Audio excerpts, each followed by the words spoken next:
আমরা খবর পাওয়ার সাথে সাথে ইসলামী আন্দোলনের পক্ষ থেকে আমি এবং আমার টিমের মাধ্যমে প্রথমে উদ্ধার কাজে যাই।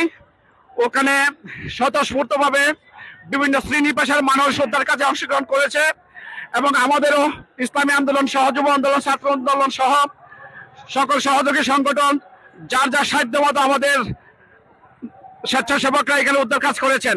পাশাপাশি এখানে আমরা আইন শৃঙ্খলা যেন ব্যাঘাত না ঘটে, মানুষের চলাচলের যেন ব্যাঘাত না ঘটে, অ্যাম্বুলেন্স এবং রোগীকে নিয়ে যেন স্বাচ্ছন্দ্যে গাড়িগুলো যেতে পারে, হসপিটালে যেতে পারে, সেই স্বেচ্ছাসেবকের ট্রাফিকিং এর ব্যবস্থা আমাদের মাধ্যমে আরম্ভ হচ্ছে এবং বিভিন্ন মানুষের মাধ্যমে হচ্ছে। তো আমরা যা দেখতে পেলাম, আমরা ভিতরের যে তথ্য পেলাম আমরা বিভিন্ন সাংবাদিকের মাধ্যমে প্রায় 500-র উপরে আহত নিহত, এখনো বিভিন্ন আহতরা এবং নিহতরা অ্যাম্বুলেন্সে করে বাংলাদেশের ঢাকার বিভিন্ন হসপিটালে নিয়ে যাচ্ছে। বাংলাদেশ মেডিকেল হসপিটালে ভর্তি প্রায়।